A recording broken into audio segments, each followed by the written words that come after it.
त्रिसर्गोषा धाम्ना धाम्ना स्वेदसहस्रं स्वरूपमहि सत्यं परं धीमहि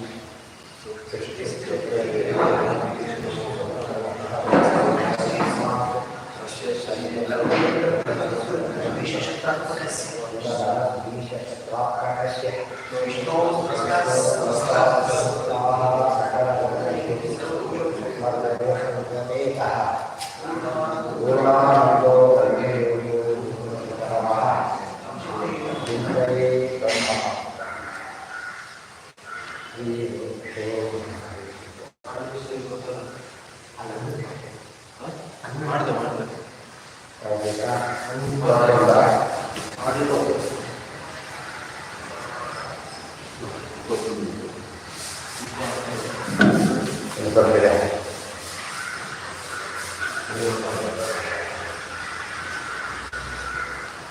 भगवान् विश्वात्मा प्रसन्नवरदाक्षणः समुद्विहानया सत्या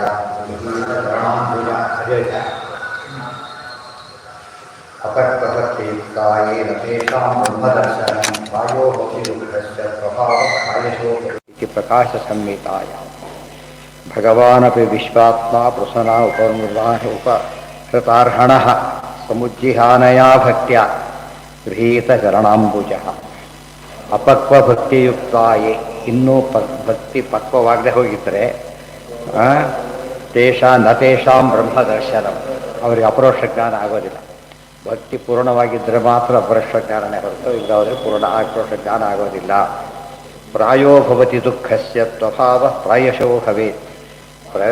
ಆದರೆ ಒಂದು ಉಪಯೋಗ ಇದೆ, ಏನು ದುಃಖ ಇತ್ಯಾದಿ ಗೆದ್ದಿರ್ತಾರೆ, ಇನ್ನೂ ಬ್ರಹ್ಮದರ್ಶನ ಆಗಿರೋದಿಲ್ಲ. ಎಲ್ಲಿವರೆಗೂ ಭಕ್ತಿ ಪಕ್ವವಾಗೋದಿಲ್ಲ ಅಲ್ಲಿವರೆಗೂ ಕೂಡ ಅಪರೋಕ್ಷ ಜ್ಞಾನ ಆಗೋದಿಲ್ಲ. ಇತಿ ಪ್ರಕಾಶ ಸಂಹಿತಾಯ ಜಗತ್ಸಮಸ್ತಂ ವಿಶ್ವಂಚ ನಿಖಿಲಂ ಪೂರ್ಣಮುಚ್ಯತೆ ಇತ್ಯಭಿಧಾನಂ. ವಿಶ್ವಶಬ್ದಕ್ಕೆ ಜಗತ್ ಸಮಸ್ತಂ ವಿಶ್ವಂಚ ನಿಖಿಲಂ ಪೂರ್ಣಮುಚ್ಯತೆ. ಜಗತ್ತು, ಸಮಸ್ತ, ವಿಶ್ವ, ನಿಖಿಲ, ಪೂರ್ಣ ಇವೆಲ್ಲ ಕೂಡ ಪರ್ಯಾಯ ಪದಗಳು ಅಂತ ಹೇಳಿದೆ. ವಿಶ್ವಾತ್ಮ ಅಂತ ಪದ ಬರ್ತಲ್ಲ, ಆ ಪದಕ್ಕೋಸ್ಕರ ವಿಶ್ವಂ ಅಂತ ಅರ್ಥ ಹೇಳಿ. ಜಂತೋರ್ಜಗತಾಂ ಜಗತ್ಯಾಂ ಜಗದೀಶ ವೈಶಸಂ ಸ್ಯಾದೇವ ಯತ್ಕರ್ಮಣಿನಃ ಸಮೀಹಿತಂ ಕರೋಷಿ ಫಲ್ವಕ್ಯುರು ದೀನವತ್ಸಲ ಸ್ವಯೇವ ಧಿಷ್ಣೇ ಅಭಿರತಸ್ಯ ಕಿಂತಯಾ ಧಿಷ್ಟ್ಯಂ ತೇಜಸ್ಯ ಸಾಮರ್ಥ್ಯಂ ಮಹಿಮಾ ಧಾಮಚೋಚ್ಯತೆ ಇತ್ಯಭಿಧಾನಂ. ಸ್ತೋತ್ರ ಮಾಡ್ತಾನೆ ಬಸವರಾಜ. ಜಂತೋರ್ಜಗತ್ಯಾಂ ಜಗದೀಶ ವೈಶಸಂ ಸ್ಯಾದೇವ ಯತ್ಕರ್ಮಣಿ ನಃ ಸಮೀಹಿತಂ. ನಾವು ಜಗತ್ತಿನೊಳಗೆ ಎಲ್ಲ ಜಗದೀಶನಾದ ನಾರಾಯಣನೇ, ಜಗತ್ತಿನೊಳಗೆ ನಾವು ಕರ್ಮದಲ್ಲಿ ತೊಡಗಿರ್ತಕ್ಕಂಥ ನಮಗೆ ಒಮ್ಮೊಮ್ಮೆ ತಪ್ಪುಗಳಾಗೋದುಂಟು. ಆದರೆ ನೀನು ಎಂಥವನು ಅಂದರೆ ಕರೋಷಿ ಫಲ್ಗು ಅಪಿ ಉರು ದೀನವತ್ಸಲ. ಉರು ಅಪಿ ಫಲ್ಗು ಅಪಿ ಉರು ಕರೋಷಿ. ಸ್ವಲ್ಪ ಮಾಡಿದರೂ ಕೂಡ ಏನು ಮಾಡ್ತೀನಿ ಅದನ್ನು ಹೆಚ್ಚು ಅಕ್ಷಯಂ ಕರ್ಮ ಯಸ್ಮಿನ್ ಪರಿ ಸ್ವರ್ಪಿತಂ ಹಾಗೆ ಮಾಡ್ತಾರೆ. ಒಪ್ಪಿಡಿ ಅವರಿಗೆ ಕೇಳ ಅರ್ಥ ಅವೆಲ್ಲ ಹೇಳಿದ್ದಾರೆ. ದೀನವತ್ಸಲ ಸ್ವಯೇವ ಧಿಷ್ಠೆ ಅಭಿರತಸ್ಯ ಕಿಂತಯ.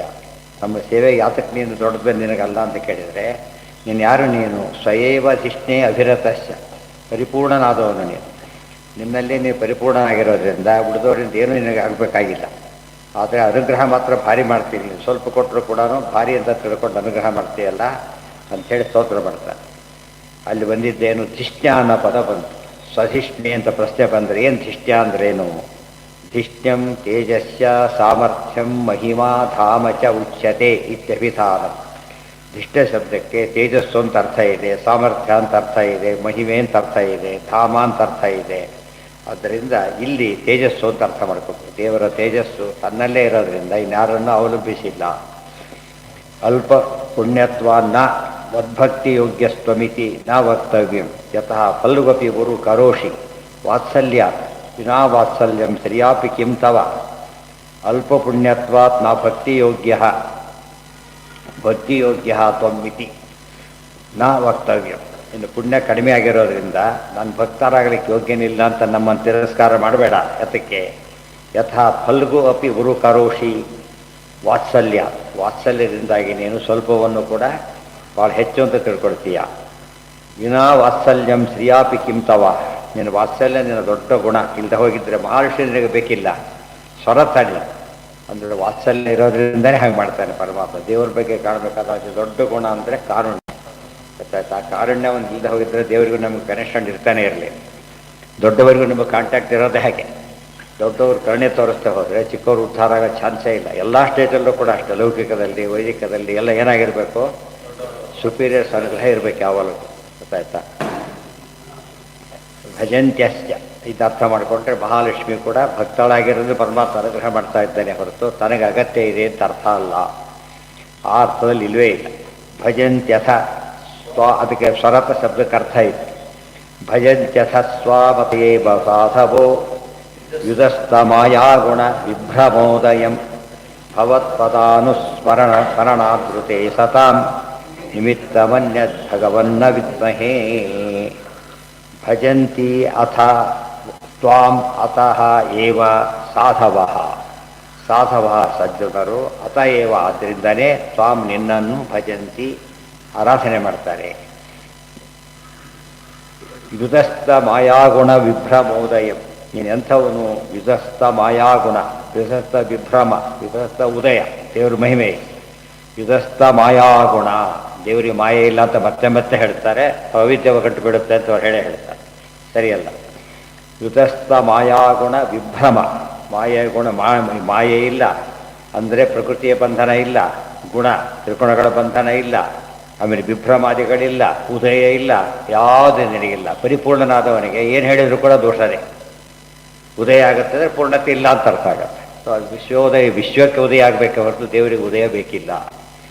ಕರೋಷಿ ವಾತ್ಸಲ್ಯ ಮುಂದೆ ಭವತ್ಪದಾನುಸ್ಮರಣಾದೃತೆ ಸತಾಂ ನಿಮಿತ್ತ ಮನ್ಯದ್ ಭಗವನ್ನ ವಿದ್ಮಹೇ.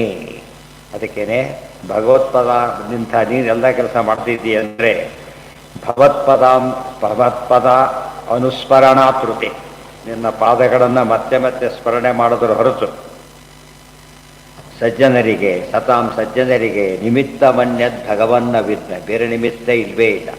ಭಗವಂತನ ಪಾಲನೆ ಯಾತಕ್ಕೆ ಮಾಡಬೇಕು? ನಮಗೇನು ನಮ್ಮಿಂದ ನಿರೀಕ್ಷೆ ಮಾಡಿದ ಅನುಗ್ರಹ ಮಾಡ್ತಾನೆ ಅಂದಮೇಲೆ ನಾವು ಕೂಡ ದೇವರನ್ನ ಹೇಗೆ ಆರಾಧನೆ ಮಾಡಬೇಕು? ಏನು ನಿರೀಕ್ಷೆ ಮಾಡ್ದೇ ಮಾಡಬೇಕು. ನಿರೀಕ್ಷೆ ಮಾಡಿ ಅಷ್ಟು ಮಾಡಿದಾಗ ನಾವು ನಿರೀಕ್ಷೆ ಮಾಡಿದರೆ ತಪ್ಪಾಗೋದಿಲ್ವಾ? ನಾವು ಸ್ವಲ್ಪ ಮಾಡಿ ನಿರೀಕ್ಷೆ ಮಾಡೋದು, ದೇವರು ಎಲ್ಲ ಮಾಡಿ ಏನು ಮಾಡ್ತಾ ಇಲ್ಲ, ಏನು ನಿರೀಕ್ಷೆ ಮಾಡ್ತಾ ಇಲ್ಲ. ಆದರೆ ಸಜ್ಜನರಿಗೆ ಬೇರೆ ನಿಮಿತ್ತ ಬೇಕಿಲ್ಲ. ನೀನು ದೇವರು ಎಲ್ಲ ಅನುಗ್ರಹ ಮಾಡೋನು ಒಂದೇ ಕಾರಣ ಸಾಕು ಅಂತ ಹೇಳ್ತಾರೆ. ಇವೆಲ್ಲ ಒಳ್ಳೆ ಸುಭಾಷಿತಗಳು ದೇವ್ರ ಬಗ್ಗೆ.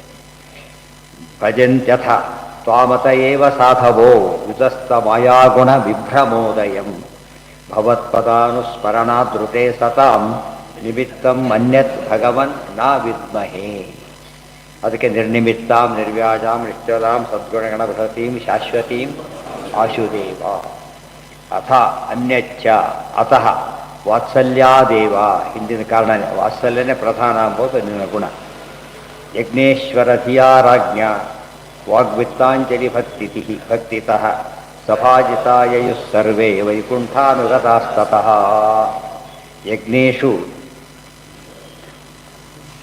ಯಜ್ಞೇಶ್ವರ ಧಿಯಾರಾಜ್ಞ ವಾಗ್ ವಿತ್ತ ಅಂಜಲಿ ಭಕ್ತಿತಃ ಸಭಾಜಿತಾಯಯುಃ ಸರ್ವೇ ವೈಕುಂಠಾನುಗತಾಸ್ತತಃ. ಪರಮಾತ್ಮನಿಂದ ಬಂದಿದ್ದ ದೇವತೆಗಳು ಗುಂಪೆ, ಒಬ್ಬ ಪ್ರಧಾನ ವ್ಯಕ್ತಿಗಳು ಒಬ್ಬರೇ ಬರೋದಿಲ್ಲ, ಇಂದ ದೊಡ್ಡ ಪರಿವಾರ. ದೇವರು ಪರಿವಾರ ಸಮೇತ ಬ್ರಹ್ಮ ಬಂತಲ್ಲ ಹೇಳ್ಬೇಕಾದ್ರೆ, ಲಕ್ಷ್ಮೀ ದೇಶ ಪರಿಗ್ರಹ ಹೇಳಬೇಕಾದ್ರೆ ಎಲ್ಲ ಕೂಡ ಏನು ಇವರು ಬ್ರಹ್ಮಾದ್ಯ ಸೇವಕ ಎಲ್ಲರೂ ಕೇಳುತ್ತೆ, ಸೇವಕರು ಅವರೆಲ್ಲ ಹಿಂದೆ ಬಂದಿದ್ದಾರೆ. ಈಗ ಅವ್ರು ಏನು ಮಾಡ್ತಾ ಇದ್ದಾರೆ? ಯಜ್ಞ ಮುಗೀತು, ದೇವರು ಅವ್ರ ಪ್ರತ್ಯಕ್ಷದ ಅದ ಅನುಗ್ರಹನೂ ಮಾಡದ ಆತಿಗೆ ಎಲ್ಲ ವಾಪಸ್ ಹೋಗ್ತಾ ಇದ್ದಾರೆ. ಯಜ್ಞೇಶ್ವರ ಧಿಯಾರಾಜ್ಞ, ಯಜ್ಞೇಶ್ವರ ಧಿಯ ಅಂದರೆ ಬಂದವರ ಅತಿಥಿಗಳಿಗೆ ಏನು ಕಂಡ ಆತ? ಯಜ್ಞೇಶ್ವರರನ್ನು ಕಂಡ. ಮನೆಯ ಹಿಂದೆ ಬಂದರೆ ಒಬ್ಬ ಪರಿವಾರ ಬಂದಿದ್ದರೂ ಕೂಡ ಸ್ವಾಮಿಗಳ ಪರಿವಾರ ಅವನು ಕೆಟ್ಟವನೇ ಇರ್ಬೋದು, ಏನಂತ ನೋಡ್ತೇವೆ ಅವರನ್ನು ನಾವು? ಅವ್ರ ಪರಿವಾರ ಅನ್ನೋ ಕಾರಣಕ್ಕೆ ಗೌರವದಿಂದ ನೋಡ್ತೇವೆ. ಅದಕ್ಕೆ ಯಜ್ಞೇಶ್ವರ ಧಿಯ, ಯಜ್ಞೇಶ್ವರ ಭಗವಂತ. ಬಂದ ಅತಿಥಿಗಳೆಲ್ಲ ಯಾರು? ಅವನೊಳಗೆ ತಂತ್ರಿಯಾಗಿ ಭಗವಂತ ಸನ್ನಿಧಾನ ಇಟ್ಟಿರ್ತಾನೆ. ಅದಕ್ಕಾಗಿ ವಾಗ್ ವಿತ್ತ ಅಂಜಲಿ ಭಕ್ತಿತಃ ಹೇಗೆ ಆರಾಧನೆ ಮಾಡಿದಂತೆ ವಾಕ್ ವಿತ್ತ ಅಂಜಲಿ ಭಕ್ತಿತಃ. ವಾಕ್ ಅಂದರೆ ಒಳ್ಳೆ ಮಾತುಗಳಿಂದ ಸ್ವಾಗತ ಮಾಡೋದು, ಬದಲಾಗಿ ಎಲ್ಲೋ ನೋಡ್ಕೊಂಡು ಮಾಡೋದು, ಒಯ್ಯೋದು ಅವೆಲ್ಲ ಬೇರೆ ಇರೋದಿಲ್ಲ. ಒಳ್ಳೆ ಮಾತಾಡಬಾರ್ದಾಗಿತ್ತೆ ಕೊನೆ ಪಕ್ಷ ಅಂತ ಹೇಳೋ ಪದ್ಧತಿ. ವಚನೇ ಕಾ ದರಿದ್ರತ, ಏನು ಇಲ್ಲದೆ ಹೋದ್ರು ಮಾತಾಡ್ಲಿಕ್ಕೆ ಏನಂತೆ. ಆಮೇಲೆ ವಿತ್ತ, ಕೊಡು ತನ್ನ ಸಾಧ್ಯವಾದಷ್ಟು ಯಥಾಶಕ್ತಿ ವಿತ್ತ, ಸಂಭಾವನೆ ಕೊಟ್ಟ. ಅಂಜಲಿ, ನಮಸ್ಕಾರವನ್ನು ಮಾಡ್ದ. ಇದನ್ನೆಲ್ಲ ಭಕ್ತಿಯಿಂದನೇ ಮಾಡ್ದ. ವಾಕ್, ವಿತ್ತ, ಅಂಜಲಿ, ಭಕ್ತಿತಃ. ಕೆಲವೊಮ್ಮೆ ಆತನಿಂದ ಚಿಕ್ಕವರು ಇರ್ಬೋದು ಅದರೊಳಗೆ, ಬಟ್ ಯಜ್ಞೇಶ್ವರ ಧಿಯ, ಪರಮಾತ್ಮನ ಕಡೆಯವರು ಎಂಬ ಬುದ್ಧಿಯಿಂದ ಅವರನ್ನೆಲ್ಲ ಕೂಡ ಆರಾಧನೆ ಮಾಡಿ. ಯಜ್ಞ ಮಾಡ್ತಿರ್ಬೇಕಾದ್ರೆ ಯಜ್ಞೇಶ್ವರ ಬಂದಾಗ ಆತನ ಹಿಂದೆ ಬಂದವರಿಗೆ ಏನು ಕೊಡಬೇಕಾಗ, ಅವ್ರು ತಕ್ಕಂತೆ ಅವನ ಕಡೆಯವರು ಅನ್ನೋ ಭಾವನೆಯಿಂದ. ರಮಾ ಬ್ರಹ್ಮಾದಯಸ್ತಸ್ಯ ಪರಿವಾರ ಇದೆ ಇವತ್ತು, ಗೌರವದಿಂದ ಕಾಣಬೇಕು ಕಂಡ. ಇದರಿಂದ ಹೇಗೆ ಸನ್ಮಾನ ಮಾಡಬೇಕು ಅಂದರೆ ವಾಕ್, ವಿತ್ತ, ಅಂಜಲಿ, ಭಕ್ತಿತಃ, ಇದು ಗೌರವಿಸ ರೀತಿ. ಸಭಾಜಿತ ಯಯು ಸರ್ವೇ ವೈಕುಂಠಾನುಗತಾಸ್ತತ. ಸಭಾಜಿತ ಇಲ್ಲಿ ಬಂದಿದೆ ಪದ, ಎಲ್ಲಿ ಏನಂತ ಬಂದಿದೆ, ಏನಂತ ಬಂದ? ಸಭಾಸು ದೈವೀಷು ಸಭಾಜಿತಾನಿ. ಹನುಮಂತ ಮಾಡಿದ ಕೆಲಸಗಳು ಎಂಥ ಕೆಲಸಗಳು ಅಂದರೆ ದೈವೀಷು ಸಭಾಸು ಸಭಾಜಿತ. ಯಾವುದೋ ಪೂರ್ವಕದ ಸಭೆಗಳಲ್ಲ, ನಾವು ತಾಲೂಕು ಲೆವೆಲ್ ಸ್ಟೇಟ್ ಲೆವೆಲ್ ಮಾತಾಡ್ತೀವಲ್ಲ, ಹಾಗಲ್ಲ. ದೇವತೆಗಳೆಲ್ಲ ಕೊಂಡಾಡ್ತಾರೆ, ಗೊತ್ತಾಯ್ತಾ. ಕರ್ಮಾಣಿ ಕುರ್ವನ್ ಪರಮಾದ್ಭುತ ದೈತಾಸು ದೈವೀಷು ಸಭಾಜಿತ.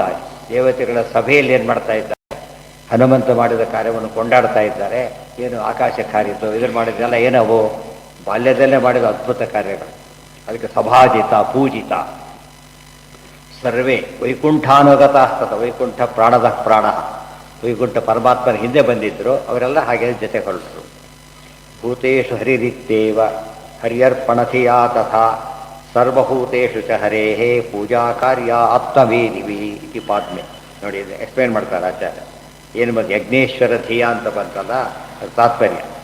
ಭೂತೇಷು ಹರಿರಿತ್ತೇವ ಹರ್ಯರ್ಪಣ ಧಿಯಾ ತಥಾ ಸರ್ವಭೂತೇಷು ಚ ಹರೇ ಪೂಜಾ ಕಾರ್ಯ ಆತ್ಮವೇದಿವಿ. ಒಂದೊಂದು ಮಾತು ಅನುಷ್ಠಾನ ಮಾಡೋಕ್ಕೆ ಅಷ್ಟು ಉಪಯೋಗ. ಭೂತೇಶು ಪ್ರಾಣಿಗಳಲ್ಲಿ, ಪ್ರಾಣಿಗಳು ಅಂದರೆ ಮನುಷ್ಯ ಎಲ್ಲರೂ ಸೇರಿಬಿಡ್ತಾರೆ. ಯಾವ ವ್ಯಕ್ತಿ ಬಂದಿರ್ಬೋದು, ಮನೆ ಬಂದಾದ್ರೆ ಅವಳು ಏನಿದೆ, ಒಂದು ಏನೋ ಕೆಲಸ ಇದೆ, ಸನ್ನಿಧಾನ ಇದೆ ಅಂತ. ಯಾರೋ ಅಂತ ಅಷ್ಟು ನೋಡಿ, ಡ್ಯೂ ರೆಸ್ಪೆಕ್ಟ್, ಅದು ಇಂಪಾರ್ಟೆಂಟ್. ರೆಸ್ಪೆಕ್ಟ್ ಅನ್ನೋದಕ್ಕೆ ಏನರ್ಥ ಇದೆ, ಯಾವಾಗಲೂ ಡ್ಯೂ ರೆಸ್ಪೆಕ್ಟ್ ಕೊಡಲೇಬೇಕು. ಏನು ಬಂದು ಏನು ವಿಷಯ ಅಂತ ಕೇಳೋದು, ಬಾಲಾಕ್ ಬೈ ಇಟ್ಟು ಕಳಿಸ್ಬಿಡಬಾರ್ದು, ಅದಲ್ಲ. ಸಭಾಜಿ ಯಾತಕ್ಕೆ ಭೂತೇಶು ಹರಿರಿತ್ತೇವ, ಎಲ್ಲ ಪ್ರಾಣಿಗಳು ಅದೇ ವಿದ್ಯಾವಲಿಯ ಸಂಪನ್ನೆ ಬ್ರಾಹ್ಮಣೇ ಗಣೆ ಸಮದರ್ಶಿನಃ. ದೇವರು ನೋಡ್ಬೇಕಾದ್ರೆ ಹರಿಯರ್ಪಣತಿ, ಅದೇ ದೇವರು ನಮ್ಮನ್ನು ಸಮವಾಗಿ ನೋಡ್ಬೇಕಾದ್ರೆ ನಾವು ದೇವರನ್ನು ಸಮವಾಗಿ ನೋಡಬೇಕೋ ಇಲ್ವೋ, ನಿಷ್ಪಕ್ಷಪಾತವಾಗಿ ನೋಡಬೇಕು. ಸಮ ಅಂತ ಹೇಳಿದರೆ ಮಹಾಲಕ್ಷ್ಮಿ, ಲಕ್ಷ್ಮೀ ಸಮೇತ ನಾರಾಯಣ ಇದ್ದಾನೆ ಅಂತ ತಿಳ್ಕೊಬೇಕು. ಯಾವಾಗ ಬರೀ ನಾರಾಯಣ ಅಲ್ಲ, ಲಕ್ಷ್ಮೀ ಸಮೇತ ದೇಶತಃ ಕಾಲತಃ ಸಮರಾದ್ದರಿಂದ ಇಬ್ಬರು ಜೊತೆಗಿದ್ದಾರೆ ಅಂತಲೇ ಶ್ರೀಕೃಷ್ಣ ಗೌರವಿಸಬೇಕು. ತಥಾ ಸರ್ವಭೂತೇಶು ಹರಿಯ ಪೂಜಾ ಕಾರ್ಯ. ಸರ್ವ ಪ್ರಾಣಿಗಳಲ್ಲೂ ಕೂಡ ಪೂಜಾ ಅಂದರೆ ಏನು, ಗೌರವ ಅಂತ. ಪೂಜಾ ಶಬ್ದಕ್ಕೆ ಗೌರವದಿಂದ ಕಾಣಬೇಕು. ಕಾರ್ಯ ಆತ್ಮವೇದಿವಿ, ಯಾರಿಗಿದೆ, ಪರಮಾತ್ಮ ವೇದಿವಿ. ದೇವರನ್ನು ಅರ್ಥ ಮಾಡ್ಕೊಂಡವರಿಗೆ ಇದು ಬಹಳ ಸುಲಭ. ಹೇಳಿದ ನಾನು ಮೀಟರ್ ಹಿಡಿದು ಬಂದಿದ್ದಾನೆ, ಯಾವನೋ ಬಂದ, ಯಾರು ಬೈದು ಕಳಿಸ್ತಾರೆ. ಅವರು ಯಾವನಲ್ರಿ ಅವನು, ಅವನ ಕಡೆ ಬಂದು ಅವ್ನು ಹೇಳ್ತಾರೆ, ಯಾರೋ ಅಲ್ಲ ಅವನು ಪ್ರತಿನಿಧಿ ಬಂದು ಕರೀರಿ, ಅವನು ಸಾರಿ ಕೇಳಿ ಗೌರವಿಸ್ಬೇಕು. ಯಾಕೆ ಅವ್ರು ಕೆಲಸ ಮಾಡ್ಕೊಂಡು ಹೋಗ್ಬೇಕಾದ್ರೆ, ಗೊತ್ತಾಯ್ತಾ. ಅವನಿಗೆ ಬೇರೆ ಗೊತ್ತಿಲ್ಲ. ಸೊ ಸರ್ಕಾರ ಗೊತ್ತಿದ್ದರೆ ಪ್ರತಿನಿಧಿ ಅರ್ಥ ಆಗ್ತದೆ, ದೇವರು ಗೊತ್ತಿದ್ದರೆ ಭಕ್ತರ ಅರ್ಥ ಆಗ್ತಾರೆ. ಸೊ ದೇವರು ನಾಸ್ತಿಕನಿಗೆ ಇದೆಲ್ಲ ಏನು ಅದೇ ಡೋಂಟ್ ಬಿಲೀವ್ ಅಂತ ಹೇಳ್ತಾರೆ. ಹಾಗೆಲ್ಲ ಅಲ್ಲ, ಬಿಡ್ದು ಹಾಳಾಗೋಗ್ಲಿ, ಲೋಕದಲ್ಲಿ ಕೆಲಸ ಕಳ್ಕೊತೀವಿ ಅಷ್ಟೇ. ಹಾಗೆಲ್ಲ ಮಾಡೋದ್ರಿಂದ ಲೋಕದಲ್ಲೂ ಕೂಡ ಸುರಕ್ಷಿತ ಬದುಕನ್ನು ಬದುಕಲಿಕ್ಕೆ ಸಾಧ್ಯ ಇಲ್ಲ. ಆದ್ದರಿಂದ ದೊಡ್ಡವ್ರನ್ನ ಕಂಡ್ರೆ ಗೌರವಿಸ್ಬೇಕಾದದ್ದು ಮುಖ್ಯ ಕರ್ತವ್ಯ. ದೊಡ್ಡವ್ರ ಕಡೆಯವ್ರನ್ನೂ ಗೌರವಿಸ್ಬೇಕು. ನೆಕ್ಸ್ಟ್ ಪಾಯಿಂಟ್, ಅವ್ರನ್ನಷ್ಟೇ ಅಲ್ಲ, ಹಿಂದೆ ಬಂದವ್ರನ್ನೂ ಕೂಡ ಗೌರವಿಸಬೇಕಾದ ಕರ್ತವ್ಯ. ಭೂತೇಷು ಹರಿರಿತ್ತೇವ ಹರಿಯರ್ಪಣ ಧಿಯಾ ತಥಾ ಸರ್ವಭೂತೇಷು ಹರೇ ಪೂಜಾ ಕಾರ್ಯ ಆಪ್ತವೇದ್ವಿಹಿ ಇತಿ ಪಾದ್ಮೇ ಇತಿ ತತ್ರ ತಾತ್ಪರ್ಯೇ ವಿಂಶೋಧ್ಯಾಯಃ. ಕೂನ್ಮಸ್ಯ ಕೀರ್ತಿಂ ನ ಶೃಣೋತ್ಯಭಿಜ್ಞೋ ಯದ್ವಿಕ್ರಮೋಚ್ಛಿಷ್ಟಮಶೇಷಭೂಪಾಃ ಲೋಕಾಃ ಸಪಾಲಾ ಉಪಜೀವಂತಿ ಕಾಮಂ ಅದ್ಯಾಪಿ ತನ್ಮೇ ವದ ಕರ್ಮ ಶುದ್ಧಂ. ಕೂನ್ಮಸ್ಯ ಕೀರ್ತಿಂ ನ ಶೃಣೋತಿ ಅಭಿಜ್ಞಃ ಯದ್ವಿಕ್ರಮೋಚ್ಛಿಷ್ಟಮಶೇಷಭೂಪಾಃ ಲೋಕಾಃ ಸಪಾಲಾಃ ಉಪಜೀವಂತಿ ಕಾಮಂ ಅದ್ಯಾಪಿ ತನ್ಮೇ ವದ ಕರ್ಮ ಶುದ್ಧಂ. ದೇವೇಭ್ಯಃ ಋಷಯೋ ಭೂಪಾಶ್ಚ ಉಚ್ಯಂತೆ ಶಕ್ತಿಮತ್ತಯ ಕ್ವಚಿತ್ ಕ್ವಚಿಚ್ಚ ಮೋಹಾರ್ಥಂ ಕಾದಾಚಿತ್ಕಾಚ್ಚ ಹೇತುತಃ ಇತಿ ನಾರದೀಯೇ. ಪುರುಷರಾಜನ ಮಹಿಮೆ ಹೇಳ್ತಾರೆ, ಎಂಥ ಪುಣ್ಯಾತ್ಮ. ಕೋನ್ವಸ್ಯ ಕೀರ್ತಿಂ ನ ಶೃಣೋತಿ ಅಭಿಜ್ಞಃ. ಕೃಷರಾಜ ಮಾಡಿದ ಸಾಧನೆಯನ್ನು ಯಾರು ತಾನೇ ಕೊಂಡಾಡೋದಿಲ್ಲ. ಯದ್ವಿಕ್ರಮ ಉಚ್ಛಿಷ್ಟಂ ಅಶೇಷ ಭೂಪಾಹ. ಉಳಿದೋರು ಏನೇ ಮಾಡಿರಲಿ, ಈತ ಮಾಡಿದರೆ ಉಚ್ಛಿಷ್ಟ ಇದ್ದಾಗೆ. ಯಾತಕ್ಕೆ? ಪರಮಾತ್ಮನ ಸನ್ನಿಧಾನದ ವ್ಯವಸ್ಥೆ ಒಂದು ಮಾಡಿದ್ದ. ಮುಂದೆಲ್ಲ ಇವತ್ತೂ ಕಂಟಿನ್ಯೂ ಆಗ್ತಾ ಇದೆ. ಮಾಡಿದ ವ್ಯವಸ್ಥೆ ಇವತ್ತೂ ಕಂಟಿನ್ಯೂ ಆಗ್ತಾ ಇದೆ. ಆದ್ದರಿಂದ ಅಶೇಷ ಭೂಪಾಹ, ಎಲ್ಲ ರಾಜರು ಮಾರ್ಗದರ್ಶಕನಾದ ದೇವರ ಅನುಗ್ರಹ ಇದ್ದಿದ್ದರಿಂದ ಸುಮ್ಮನೆ ಏನೋ ಸಜೆಷನ್ ಕೊಡ್ತಾನೆ, ಒಪ್ಪೋದಿಲ್ಲ. ಕಮಿಟಿಯಲ್ಲಿದ್ದು ಕೊಡ್ತಾರೆ, ಅವಾಗೇನಾಗುತ್ತೆ? ಬೆಲೆ ಬರ್ತದೆ. ಕಮಿಟಿ ಚೇರ್ಮನ್ನಾಗಿ ಹೇಳಿದಾಗ ಸಜೆಷನ್ನ ಒಪ್ಪಬೇಕಾಗತ್ತೆ. ಆ ರೀತಿ ರಾಜನಾಗಿದ್ದ. ಲೋಕಾಹ ಸಪಾಲಾಹ ಉಪಜೀವಂತಿ ಕಾಮಂ. ಈತನ ಉಪಕಾರವನ್ನು ಎಲ್ಲ ಜನರು ಕೂಡ ಸಪಾಲ, ಲೋಕಪಾಲಕರ ಸಮೇತ, ದೇವತೆಗಳ ಸಮೇತ ಉಪಜೀವಂತಿ, ಉಪಜೀವಿಸಿದ್ದಾರೆ. ಗೊತ್ತಾಯ್ತಾ? ಅದ್ಯಾಪಿ ತನ್ಮೇ ವದ ಕರ್ಮ ಶುದ್ಧಂ. ಇನ್ನೇನು ಮಾಡಿದೆ ಹೇಳಿ ಅಂತ ಕೇಳ್ತಾರೆ. ಇಲ್ಲಿ ಪ್ರಶ್ನೆ ಬಂದು, ದೇವತೆಗಳು ಉಪಯೋಗ ಮಾಡ್ತಾರಾ? ಇದು ಮಾಡಿರೋ ಭೂಲೋಕದ ವ್ಯವಸ್ಥೆ ಮಾಡಿದ್ದಾನೆ, ದೇವತೆಗಳು ಯಾಕೆ ಈತನ ಉಪಯೋಗಿಸಿರ್ತಾರೆ? ದೇವತೆಗಳು ಯಾರವರೆಲ್ಲ ಇವರಿಗಿಂತ ಭಾರಿ ಮೇಲಿರೋದು. ಅದು ಉಪಜೀವಂತದ ಪದ ಬಂದುಬಿಟ್ಟಿದೆ. ಅದಕ್ಕೆ ಆಚಾರ ತಾತ್ಪರ್ಯ ಹೇಳ್ತಾರೆ, ಹಾಗಲ್ಲ. ದೇವೇಭ್ಯ ಋಷಯೋ ಭೂಯಾಹ ಭೂಪಾಹ ಚ ಉಚ್ಯಂತೆ ಶಕ್ತಿಮತ್ತಯ. ಕೆಲವೊಮ್ಮೆ ಋಷಿಗಳು ಶ್ರೇಷ್ಠ, ಕೆಲವು ರಾಜರುಗಳು ಶ್ರೇಷ್ಠ, ಹಾಗೆಲ್ಲ ಹೇಳ್ತಾರೆ. ಅದು ಯಾತಕ್ಕೆ ಅಂದರೆ ನಿಜವಾದ ಶಕ್ತಿ ಇರೋದು ಜಾಸ್ತಿ ಯಾರಿಗೆ? ದೇವತೆಗಳಿಗೆ ಜಾಸ್ತಿ ಇರೋದು. ಇವ್ರು ಯಾತಕ್ಕೆ ಹೇಳ್ತಾರೆ ಅಂದರೆ ಕ್ವಚಿತ್ಯ ಮೋಹಾರ್ಥಂ, ಮೋಹಕ್ಕೋಸ್ಕರ ಹಾಗೆ ಮಾಡ್ತಾರೆ. ಕಾದಾಚಿತ್ತಾಚ್ಯ ಹೇತು, ಒಂದು ಕಾದಾಚಿತ್ತ ಹೇತು. ಕಾದಾಚಿತ್ತ ಹೇತು ಅಂದ್ರೇನು? ಆ ಕಾಲದ ಒಂದು ಹಿರಿಮೆ ಅಷ್ಟೇ. ಚಿಕ್ಕ ಮಗುನೆಲ್ಲರೂ ಮಾತಾಡಿಸಿ ಹೋಗ್ತಾರೆ ಹುಟ್ಟಿನ ಹಬ್ಬದ ದಿವಸ, ಹುಡುಗ ದಿವಸ ಸೇರಬೇಕು ಪ್ರಸಂಗ ಬಂದಿರೋದಾಗಿ. ಅದು ಏನಂತ ಅರ್ಥ? ಮಗು ಭಾರಿ ದೊಡ್ಡದು ಅಂತ ಅರ್ಥ ಅಲ್ಲ. ಅದು ಉತ್ಸವದ ಕೇಂದ್ರ ಬಿಂದು ಅಲ್ಲ. ಯಾವ ಉತ್ಸವಕ್ಕೆ ಯಾರು ಕೇಂದ್ರ ಬಿಂದುನೋ ಅವರನ್ನು ಗೌರವಿಸೋದು ಏನದು? ಕರ್ತವ್ಯ. ಅದನ್ನು ಮಾಡ್ತಾರೆ ಹೊರತು ಅಸುರಮೋಹನ ಮಾಡ್ತಾರೆ ಹೊರತು ಏನಲ್ಲ. ದೇವತೆಗಳು ಈತನಿಂದ ಬದುಕಿದ್ದಾರೆ, ಈತ ಉಪಜೀವಿಸಿದ್ದಾರೆ ಅಂತ ಅರ್ಥ ಅಲ್ಲ. ಸರಿಯಾಗಿ ಒಂದೇ ಊಟಕ್ಕೆ ಕರೆದು ನಿಮ್ಮಿಂದ ಬದುಕಿದ್ದೇವೆ ಇದ್ರ ಗತಿ ಉಳಿದಿದ್ದ ಗತಿಯಲ್ಲಾಗಿದೆ. ಗೌರವದ ಹೇಳಿದ್ರೆ ನಿಮ್ಮಿಂದ ಬದುಕಿದ್ದೇವೆ ಅಂತ ಗೌರವದ ಕರೆದು ಮಾತಾಡಿದರೆ ಅದು ಗೌರವದ ಮಾತೇ ಹೊರತು ವಸ್ತುಸ್ಥಿತಿ ಅಲ್ಲ. ಈ ಮಾತನ್ನು ಶಾಸ್ತ್ರದಲ್ಲಿ ಉಪಯೋಗಿಸ್ತಾರೆ, ಜನ ಅರ್ಥ ಮಾಡಿಕೊಡೋದೇನೆ ತಾರತಮ್ಯನ ಕೆಡಿಸ್ಕೊಂಡ್ಬಿಡ್ತಾರೆ. ಹಾಗೆ ಮಾಡಬಾರದು. ಅದಕ್ಕೆ ದೇವಋಷಿ ಪಿತುಪ ನರಾಹ ಮುಕ್ತಾಸ್ತು ಸಂಚಾತ ಹೇಳ್ತಾರೆ ನೋಡಿ. ದೇವ, ಋಷಿ, ಭೂಪ ಅದೇ ಕ್ರಮದಲ್ಲಿ ಹೇಳಿದ್ದಾರೆ. ತತ್ವಸಂಖ್ಯೆ ಎಲ್ಲಿ ಹೋದರೂ ಕೂಡ ಆಚಾರ ಮಾತು ಅಂದರೆ ಮಾತು, ಸಮನ್ವಯ ಅಂದರೆ ಸಮನ್ವಯ ಆಗಿರಬೇಕು.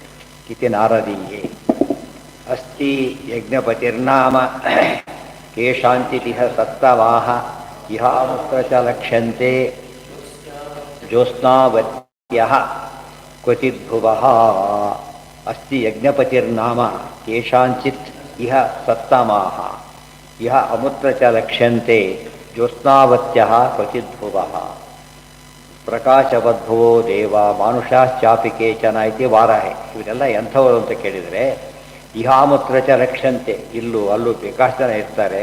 ಜ್ಯೋತ್ಸ್ನಾವತ್ಯ, ಇಲ್ಲಿ ಪ್ರಕಾಶದಿಂದ ಕೂಡಿರ್ತಾರೆ. ಕ್ವಚಿತ್ ಭುವ, ಭೂಮಿಗೆ ಒಂದು ಬೆಳಕು ಕೊಟ್ಟು ಹಾಕಿಕೊಡ್ತಾರೆ ಜ್ಞಾನಿಗಳು ಅಂತ ಹೇಳ್ತಾರೆ. ಈ ದೇವತೆಗಳು ಹೇಳಬೇಕಾದ ಮಾತಿದು.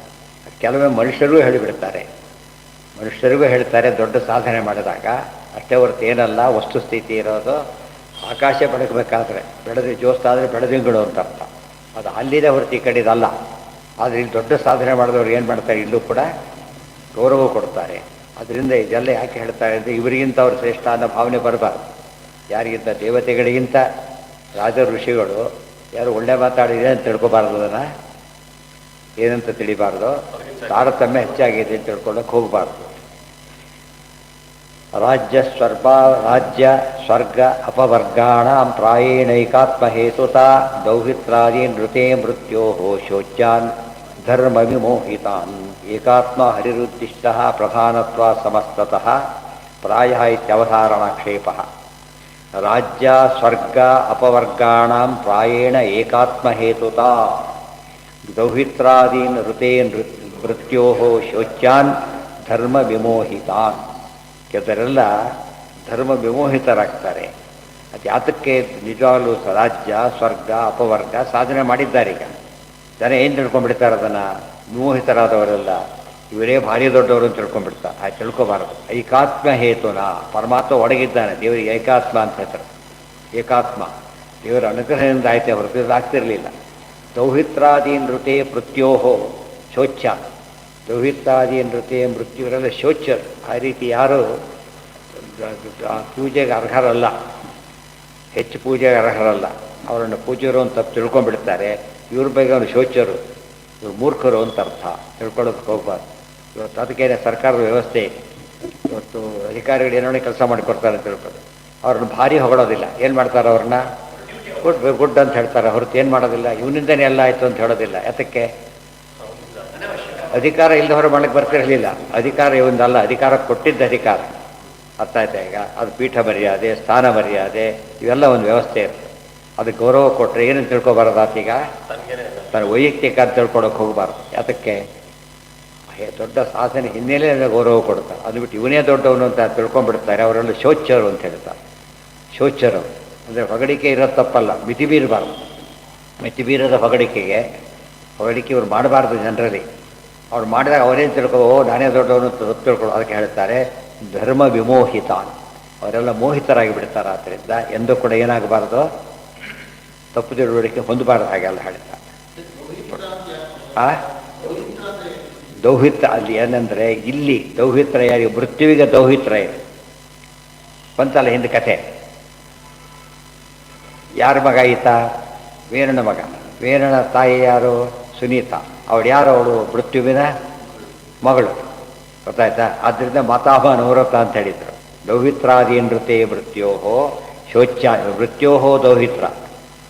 ಮೃತ್ಯುವಿನ ದೌಹಿತ್ರ ಈತ ಯಾರು? ಯಮದೇವರ ಸೋದರ ಮೃತ್ಯು. ಗೊತ್ತಾಯ್ತಾ? ಅದಕ್ಕೆ ಧರ್ಮ ವಿಮೋಹಿತ. ಇವರು ಅರ್ಥ ಮಾಡಿಕೊಡ್ತೇನೆ. ಇಲ್ಲಿ ಸಿಂಪಲ್ ಇಲ್ಲೇ ಇದೆ. ಯಮಧರ್ಮ ದೊಡ್ಡವರು, ಮೃತ್ಯುದೇವತೆ ದೊಡ್ಡವರು ಯಮಧರ್ಮ. ಇಷ್ಟು ಕಾಮನ್ ಯಾಕೆ? ಇಲ್ಲಿ ಆತನ ತಮ್ಮ ದೌಹಿತ್ರ ಈತ. ಅಲ್ಲಿ ಬಂದು ಗೌರವಿಸಿದ್ದು ಈ ರೀತಿ ಗೌರವಿಸಿದ್ದೆ ಹೊರತು ಭಾರಿ ದೊಡ್ಡವನು, ತನಗಿಂತ ದೊಡ್ಡವನು ಅಂತ ಅರ್ಥ. ಪ್ರಾಹೇತ್ಯವಧಾರಣ ಆಕ್ಷೇಪ. ಅದಕ್ಕೆ ಅವಧಾರಣದ ಬಗ್ಗೆ ಆಕ್ಷೇಪ. ಪ್ರಾಯ ಪದಂ ಸ್ಯಾತ್ ಪ್ರಾಚುರ್ಯೇ ಚ ಆಕ್ಷೇಪಾತ್ಮಾವಧಾರಣೆ ಅರ್ಥತೋ ಅವಧೃತಿ ಕ್ಷೇಪೋ ಮುಖಾಕ್ಷೇಪೋ ಅವಧಾರಣಂ. ಎರಡು ಪದಕ್ಕೆ ಅರ್ಥ ಹೇಳ್ತಾರೆ. ಎಲ್ಲ ಡಿಕ್ಷನರಿ, ಆಚಾರ್ಯ ಕೊಟ್ಟ ಡಿಕ್ಷನರಿ. ಪ್ರಾಯ ಶಬ್ದಕ್ಕೇನು? ಪ್ರಾಯ ಹೀಗೆ ಅಂತ ಮಾತಾಡ್ತಿರ್ತೀವಿ. ಪ್ರಾಯ ಹಾಗೆ, ಪ್ರಾಯ ಹೇಗೆ. ಇಲ್ಲಿ ಮೋಸ್ಟ್ಲಿ ಅಂತ ಹೇಳ್ತಾರಲ್ಲ ಇಂಗ್ಲೀಷ್ನಲ್ಲಿ, ಹಾಗೆ. ಅದಕ್ಕೆ ಅರ್ಥ ಏನು ಅಂದರೆ ಪ್ರಾಯ ಪದಂ ಸ್ಯಾತ್ ಪ್ರಾಚುರ್ಯ, ಹೆಚ್ಚಾಗಿ ಅಂತ ಅರ್ಥ. ಮೋಸ್ಟ್ಲಿ ಹಿ ಕಮ್ಸ್ ಲೇಟ್ ಅಂತ. ಮೋಸ್ಟ್ಲಿ ಹಿ ಕಮ್ಸ್ ಲೇಟ್ ಅಂದ್ರೆ ಅರ್ಥ ಇರೋದಕ್ಕೆ ಸಾಮಾನ್ಯವಾಗಿ ಬರ್ತಾರೆ. ಯಾವಾಗಲೂ ಅಂತ ಅರ್ಥ ಅಲ್ಲ, ಸಾಮಾನ್ಯವಾಗಿ ಅಂತ ಅರ್ಥ. ಇನ್ನೊಂದೇನು? ಪ್ರಾಚುರ್ಯ. ಆಕ್ಷೇಪಾತ್ಮಾವಧಾರಣೆ. ಕೆಲವೊಮ್ಮೆ ಆಕ್ಷೇಪಕ್ಕೋಸ್ಕರ ಹೇಳೋದು ಉಂಟು. ಅರ್ಥತ್ವ ಅವಧೃತಿ ಕ್ಷೇಪ. ಆಕ್ಷೇಪಕ್ಕೂ ಕ್ಷೇಪಕ್ಕೂ ಏನು ವ್ಯತ್ಯಾಸ? ಆಕ್ಷೇಪ ಕ್ಷೇಪ. ಅರ್ಥತಃ ಅವಧೃತಿ ಕ್ಷೇಪ. ಅರ್ಥತಃ ಕೊಡೋದಕ್ಕೆ ಕ್ಷೇಪ ಅಂತಾರೆ. ಮುಖಾಕ್ಷೇಪೋ ಅವಧಾರಣ. ಕೆಲವು ಆಕ್ಷೇಪ ಮಾಡೋದು ಯಾತಕ್ಕೋಸ್ಕರ ಅಂದರೆ ಮುಖಾಕ್ಷೇಪ ಅಂದರೆ ನಿಶ್ಚಯ ಮಾಡೋದಕ್ಕೂ ಹೇಳ್ತಾರೆ. ನಿಶ್ಚಯ ಬರೋದಿಲ್ವಾ? ಒಂದೇ ಬರ್ತಾರೆ.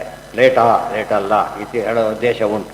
ಅವಧಾರಣ ಇದೆಲ್ಲ ಅನೇಕ ಕಾರಣ ಉಪಯೋಗಿಸ್ತಾರೆ. ಆದ್ದರಿಂದ ಪ್ರಾಯ ಅನ್ನೋ ಪದ ಬಂದಾಗ ಅದನ್ನ ಅರ್ಥ ಮಾಡ್ಕೋಬೇಕಾದ್ರೆ ಇದೆಲ್ಲ ಹಿನ್ನೆಲೆ ಇರಬೇಕು ಅಂತ.